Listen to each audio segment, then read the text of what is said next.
gini guys, bayangin lu jadi astronot, dikirim ke luar angkasa, Iya. balik-balik negara udah bubar pak. Balik-balik negara udah bubar. Ceritanya gini, namanya adalah Sergei Krikalev, ya kan? Dia tuh kosmonot dari Soviet, ya kan? Nah, Sergei Krikalev ini lahirnya di Leningrad tahun 1958. Dikenal sebagai Saint Petersburg sekarang di Rusia. Yes. Nah dari kecil dia tuh memang suka banget sama dunia teknik sama penerbangan. Jadi memang cita-citanya tuh ke arah pilot sama kalau nggak kosmonot sekalian. Dia kuliahnya di Leningrad Mechanical Institute. Jadi memang orang berada lah bahasanya ya kan. Nah akhirnya dia kerja sebagai insinyur di perusahaan luar angkasa Soviet yang namanya NPO Energia. Ya kan. Nah dia itu punya kondisi fisik yang bagus. Akhirnya dijadiin kosmonot nih sama Soviet. Waktu itu kayak pada zaman itu ya tahun 1980-an itu tuh sebagai kosmonot itu levelnya udah elit banget. Jadi bukan orang-orang yang sembarangan yang harus pinter, yang punya kondisi fisik yang gila-gilaan, yang pinter banget. Nah, singkat cerita, Mei tahun 1991, Krikalev ini berangkat ke luar angkasa menuju stasiun luar angkasa Mir namanya. Misinya sebenarnya normal. Kesana selama 5 bulan, eksperimen ilmiah, terus maintenance stasiun. Oke. Ya kan. Lama setelah itu juga tuh kerjaannya. Iya, setelah itu harusnya pulang.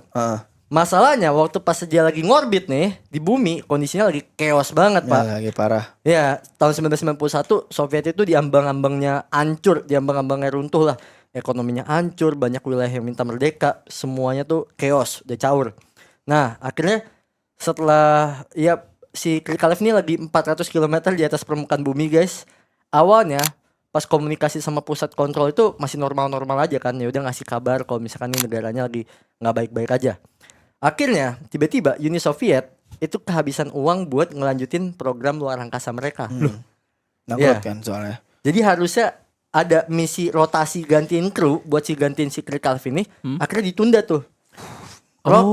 Roket yang bahkan untuk ngejemput dia bang, itu dijual sama Soviet. Saking BU-nya. Saking BU-nya. Anjing. Sampai akhirnya Desember 1991 Soviet bubar.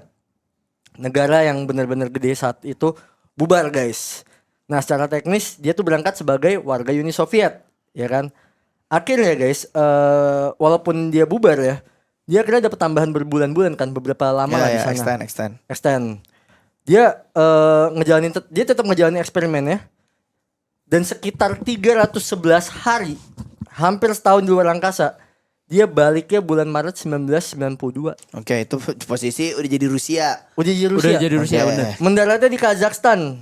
Mendaratnya itu waktu Masih itu. Soviet tuh. Masih Soviet. Mendarat di Kazakhstan.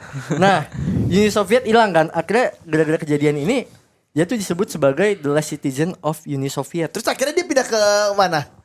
Nah, akhirnya gara-gara itu dia kan jadinya jadinya warga negara Rusia, Bang.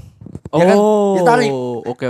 Sama Rusia, udah lu jadi warga negara Rusia. Jadi pas pulang-pulang tuh dia bingung, anjir ini kenapa negara gua jadi hilang begini kan? Kenapa benderanya udah beda-beda ya? Udah beda-beda. Nah, akhirnya gara-gara itu walaupun dia tetap walaupun dia udah pulang terus kebingungan, dia tetap ngejalanin misinya sebagai orang luar angkasa sampai akhirnya masuk International Space Station. Oke.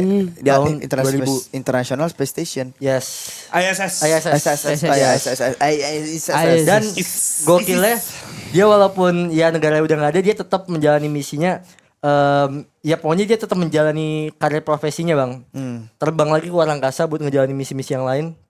Sampai akhirnya sepanjang karirnya dia udah ngabisin sekitar 800 hari di luar angkasa. Terus sekarang dia jadi citizen mana? Sekarang citizen Rusia. Oh Rusia. Rusia tetap. Oh bukan US kan, botak. Oh Pokoknya gitu. Rusia dia. Masih hidup gak dia? Kayaknya masih hidup deh harusnya. Masih hidup. Udah 92. Iya dia kan masuk di ISS tuh tahun 2000 kan. Iya masih hidup.